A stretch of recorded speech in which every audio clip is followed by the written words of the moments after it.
예, 저는 이병주 변호사라고 합니다. 기독법률가의 공동대표를 맡고 있고 작년부터 평신도 신앙실천운동이라는 단체를 만들어서 거기 상임대표를 맡고 있습니다.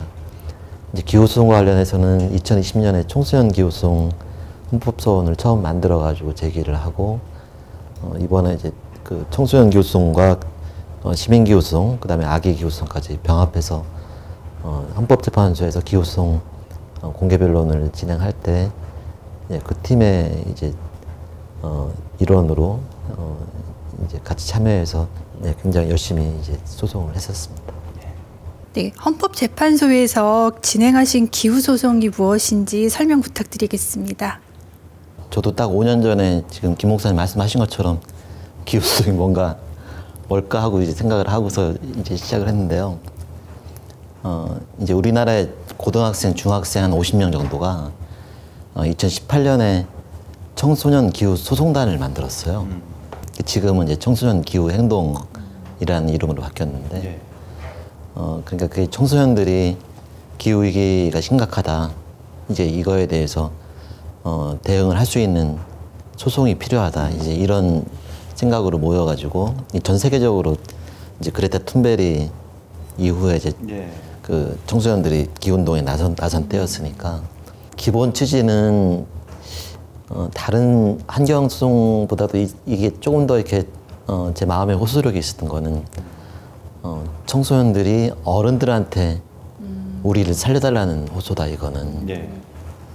그 내용이 제일 호소력이 있는 소송의 얘기가 되겠다. 이제 그래서 용기를 내가지고 참여를 하게 됐고 처음부터 이제 그 기후 문제에 대한 소송을 이제 제기해달라는 이제 청소년들의 숙제를 받은 거잖아요. 그러면서 민사 소송도 있고 뭐 이제 형사 소송도 있었겠지만 그거는 이제 직접 관계는 없을 것 같고 그다음에 뭐 요새 이제 원자력 발전소 허가 취소처럼 이제 행정 소송도 있고 그다음에 기후 문제를 다루는 법이 이제 헌법에 부족해서 국민의 기본권을 침해하거나 보호하지 못해서 헌법 위반이다라는 게 이제 헌법재판소의 헌법 소원 제도거든요. 이제 그것들을 다 놓고 어떤 소송이 적당할까 연구를 하다가 사건의 성격이나 또 우리나라는 헌법재판소라는 게 굉장히 이제 좋은 제도거든요. 그러니까 절차적으로는 합법적이라고 해도 헌법 정신에 어긋나면은 그 법을 이제 무효로 하거나 이제 개정을 요구할 수 있는 제도이기 때문에 그래서 이 사건의 경우는 결국 기후 문제 대응은 이제 온실가스를 많이 감축을 해야 되는 건데 그 감축 목표가 부족하거나 정부가 무책임하다는 그 내용으로 기후 대응에 관한 법률이 헌법 위반이라는 헌법 소송을 제기하는 것이 좋겠다라고 이제 연구가 돼서 그래서 정확하게는 2020년 3월 13일에 청소년 기후소송 헌법소원을 이제 제출을 했어요. 그 뒤로 좀 변화가 있어가지고 원래 그때 2020년에 제기했을 때는 이제 저탄소 녹색성장 기본법에 대한 의견을 제기했었는데 2021년 가을에 이제 탄소중립 기본법으로 법이 바뀌었어요. 탄소중립 기본법은 2050년까지 탄소 배출 순배출량을 이제 제로로 만들자는 거니까 법 자체는 좀 더 발전이 되긴 한 거죠. 그래서 발전이 됐지만 기후 문제 위기를 막기에는 부족하다 그것조차도. 그래서 이제 저희 청소년 기후소송은 탄소중립 기본법에 대한 위헌 이제 청구를 추가하고 그리고 이제 기후 위기 비상 행동과 이제 녹색당에서 이제 어른들이 시민 기후소송을 제기하고 또 이제 탈핵 변호사 모임하고 뭐 정치반 엄마들 이런 단체에서 아기들을 모아서 아기 기후소송을 제기했어요. 아기들하고 어린이들하고. 그래서 이제 탄소중립 기본법에 대한 이제 청소년들이 제기한 소송과 아기들이 이제 제기한 소송과 이게 중심이 되고 이제 어른들 시민들이 이제 이걸 도와주는 이런 형태가 돼서 이번 공개 변론은 헌법재판소가 같은 주장을 하는 이제 이 세 개의 이제 헌법소원 그리고 2030년까지의 감축 목표의 구체적인 계획을 정부가 탄소중립 기본 계획이라고 내놨거든요. 그래서 그 탄소중립 기본 계획에 대한 이제 우연 청구까지 합쳐 4개를 합쳐서 공동으로 이제 병합해가지고 소송을 하게 됐고, 저희가 이제 헌법 위반이라고 제기한 큰 거는 4가지입니다. 그러니까 첫 번째는 현재 2020년대니까 2030년에 온실가스 감축 목표를, 대한민국의 이제 온실가스 감축 목표를 정한 그 수치가 이제 이 기후 파국을 막기에 부족하니까 헌법 위반이다. 그러니까 이걸 이제 헌법에 위반했다고 언제가 판결을 해서 국회가 더 강화하도록 해달라. 두 번째는 2030년까지의 목표는 이제 그 탄소중 기본법과 시행령에 써 있는데 2031년 이후에 2050년까지는 법에 정해진 게 없어요. 그러니까 목표가 없으니까 이제 뭐 그거에 대한 책임감이 없잖아요.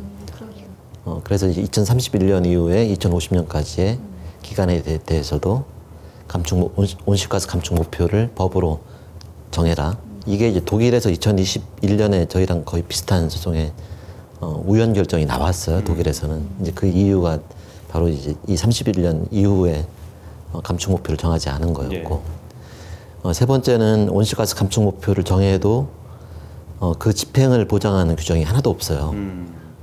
아무 소용이 없는 거예요, 이게.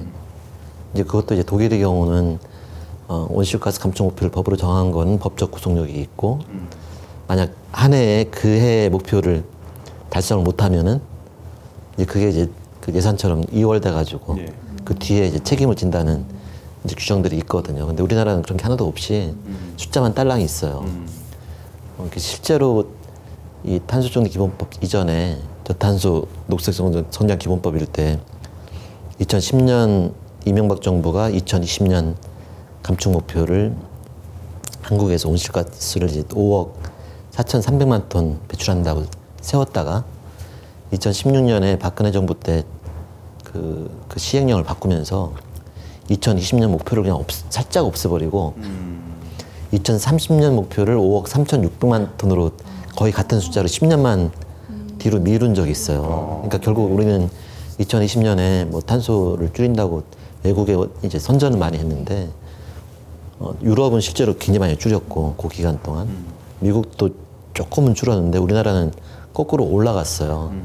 그러니까 지금의 경우도 온실가스 감축 목표에 대한 집행 보장 규정이 없으면은 그러면 이것도 마찬가지로 이제 그 숫자를 이행을 안 해도 아무도 법적인 책임을 지지 않는 상태다. 그러니까 그것도 이제 우연이다.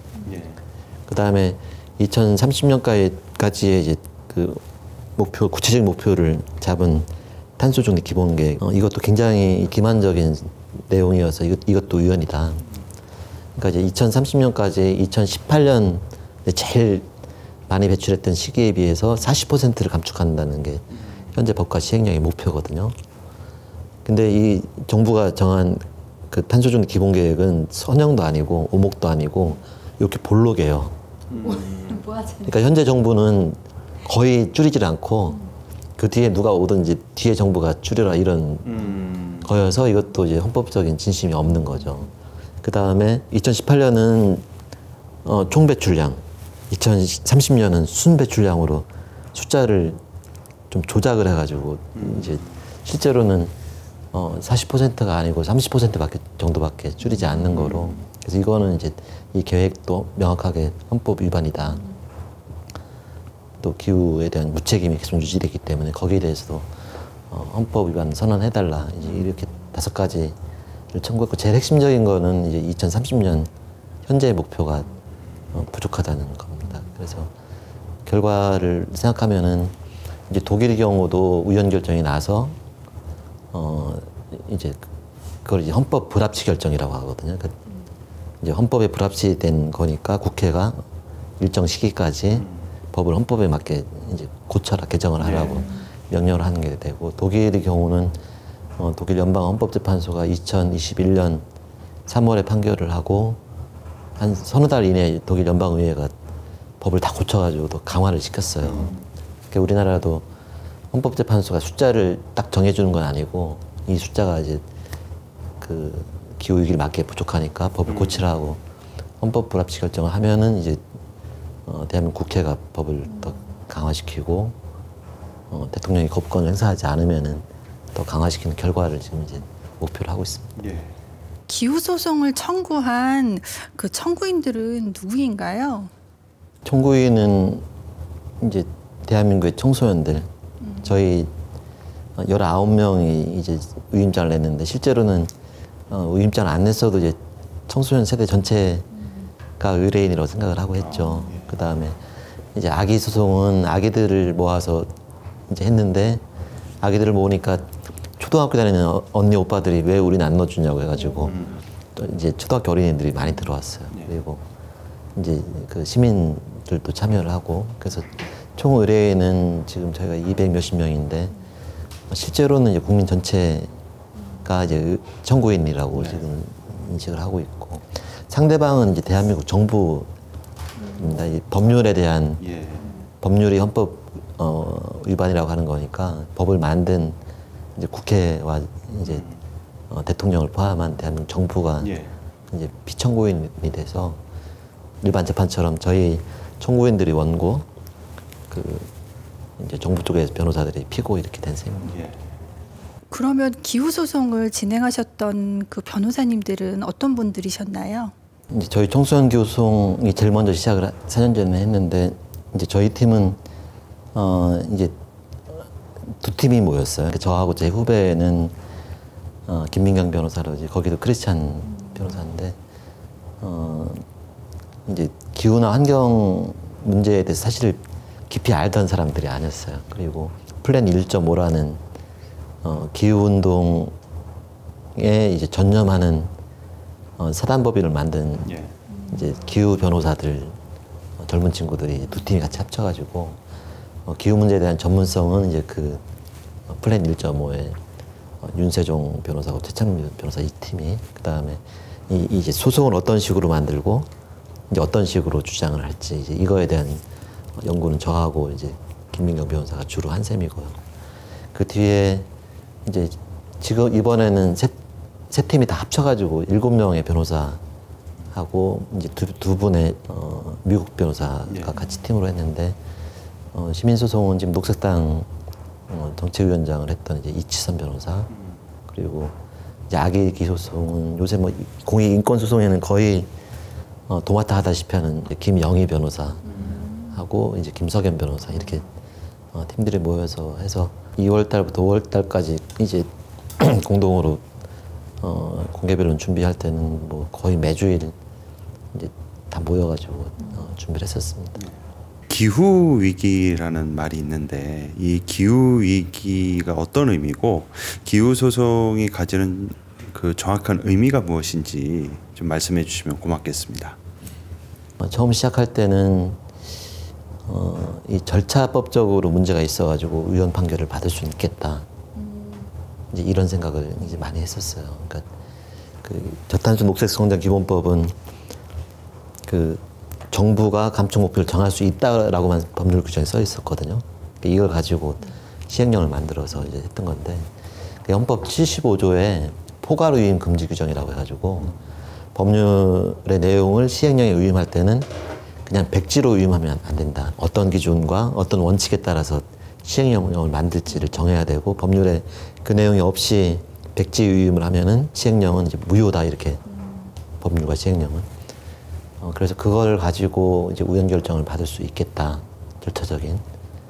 그리고 실체적으로도 그 당시 목표도 좀 부족하긴 했는데 그걸 이제 숫자로 어떻게 증명을 할 수 있는지는 이제 솔직히 확신은 좀 없었어요. 그리고 2021년도 독일에서 원래는 저희랑 거의 비슷한 시기에 헌법소원을 제기했는데 독일이 빨리 굉장히 획기적인 이제 우연 결정을 내리면서 거기서는 이제 그 전 세계가 앞으로 기후를 1.5도 이상 올리지 않으려는 목표가 이제 합의가 됐고 그 목표를 달성하려면 전 세계적으로 앞으로 이제 탄소를 포함한 온실가스를 공기 중에 배출할 수 있는 그 누적 배출량이 제한돼 있다. 이제 이걸 전 세계 탄소 예산이라고 그러거든요. 독일의 헌법재판은 독일의 2030년 감축 목표를 보면은 독일의 탄소 예산을 2030년 전후에 다 써버린다. 그다음에 갑자기 이제 확 줄여야 되니까 너무 고통스럽게 된다. 이제 이게 독일 헌재 결정에 이제 주된 이제 그 우연 사유였고 독일에서는 일단 그 판결에 따라 가지고 독일의 2030년 감축 목표를 확 줄였어요. 비교하면 20% 정도 강화시킨 거죠. 그리고 2040년까지는 88%를 감축시키고 원래는 2050년에 이제 탄소 중립 제로로 하겠다고 했던 건데 2045년에 탄소 중립을 달성하고 2050년엔 거꾸로 탄소를 더 흡수하겠다는 거로 독일은 굉장히 모범적인 그런 결과를 냈고 그래서 독일 헌재가 이제 우연 결정을 했기 때문에 대한민국에서도 우연 결정이 날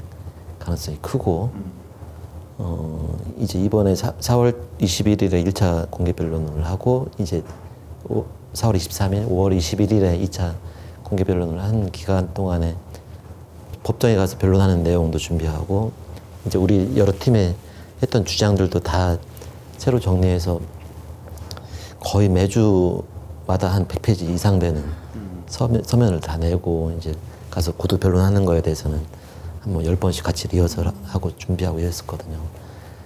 근데 그걸 하면서 이제 왜 2030년 목표가 우연이고 그게 고쳐지는 게 중요한지에 대한 의미를 제가 깨달았어요. 저들 포함해서 이제 대부분의 분들이 현재 기후위기가 심각하다는 건 다 말씀을 하고 동의하잖아요. 근데 구체적으로 기후위기를 극복하려면 어떻게 되는지는 잘 몰라요. 그죠? 거리가 좀 멀어요, 이게. 그러니까 뭐 이제 재활용하고 이런 건 당연히 중요한 건데 그것만 가지고 해결이 될 것 같지는 않잖아요. 지금 전 세계가 기후위기가 악화되는 속도도 굉장히 빠른데 기후위기를 막기 위한 노력의 속도도 사실은 이제 작지가 않아요. 기후위기가 악화된다는 얘기만 많이 들으면은 뭐 해봤자 소용이 없겠네. 이제 망하겠네 이렇게 느껴지잖아요. 근데 절대 이제 그렇지 않은 게 기후위기가 악화되는 속도가 시속 뭐 150km 달리는 차라면은 기후위기를 막기 위한 노력도 시속 한 100km는 돼요. 그러니까 이거를 못 따라잡으면은 망하는 거고 조금 더 노력을 해서 따라잡을 수도 있다는 게 지금 이제 이 상황이고 그래서 1870년 정도에 전 세계적으로 산업화가 이제 시작된 후로 지금까지 1.1도가 이제 올랐대요. 그러니까 이게 앞으로 이제 1.5도나 1.5도 이상으로 더 올라가면은 이제 기후 파국이 벌어질 가능성이 크다.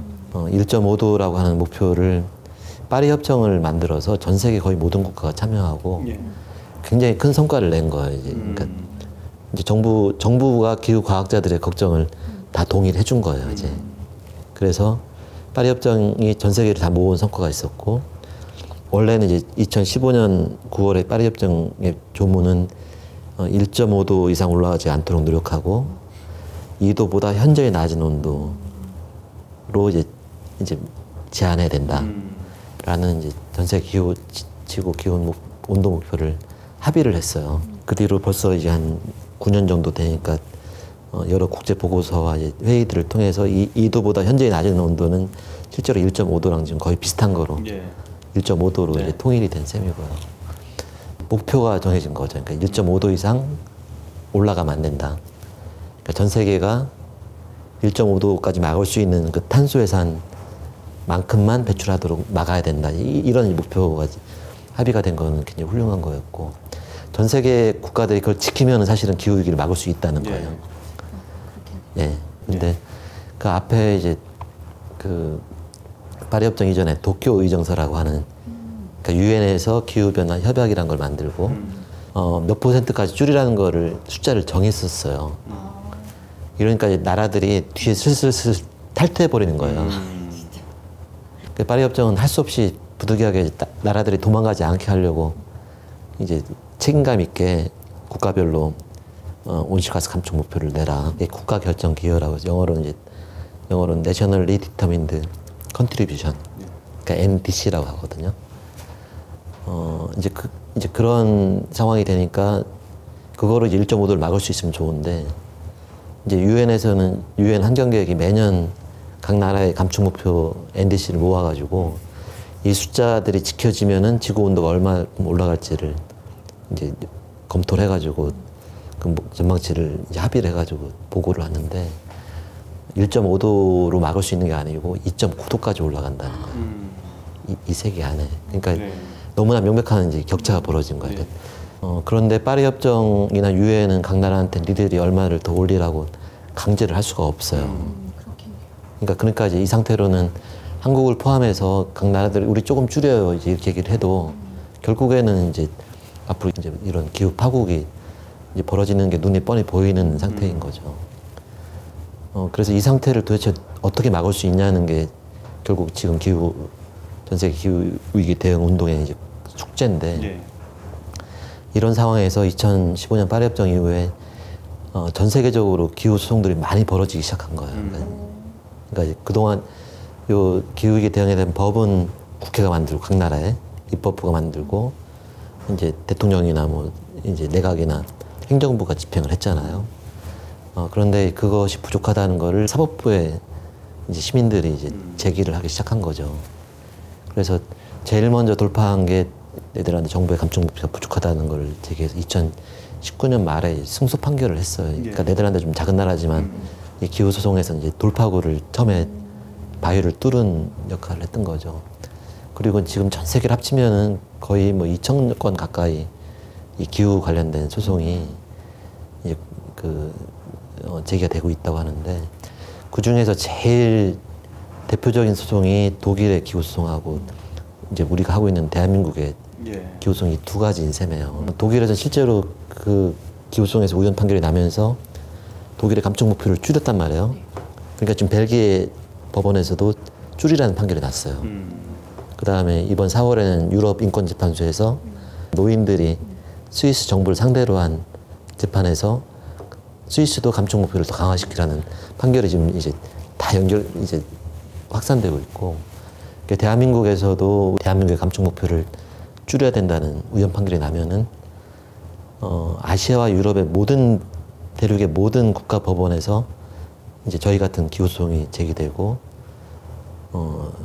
똑같은 우연 판결이 나고 각 나라 법원들이 감축 목표를 줄이라고 하는 판결을 지금 할 수 있는 지금 상황이거든요. 그러면은 이제 1.5도와 2.9도 이 차이를 누구도 극복을 할 수가 없는데 이제 각 나라에서 벌어지는 기후 소송이 이거를 줄일 수 있는 이제 길을 뚫는 거죠.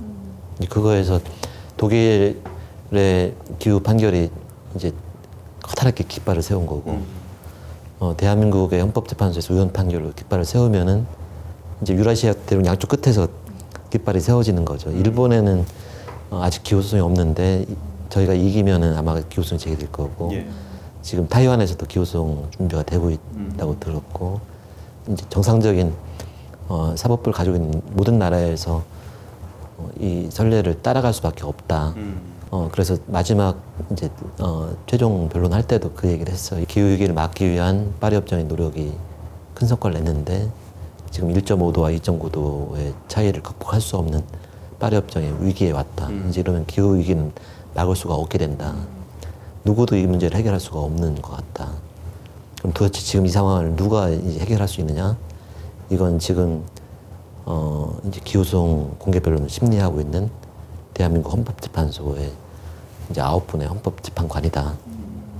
이제 이분들이 우연 판결을 내리면은 전 세계적으로 법원을 통해서 기후소송을 통해서 이제 감축 목표를 훨씬 더 강화시키는 굉장한 이제 그런 동력이 만들어지고, 만약에 이분들이 이 정도면 돼라고 이제 합헌 판결을 내리게 되면은 이제 유럽에서 시작됐던 이제 기후소송의 열기가 이제 사그러들겠죠.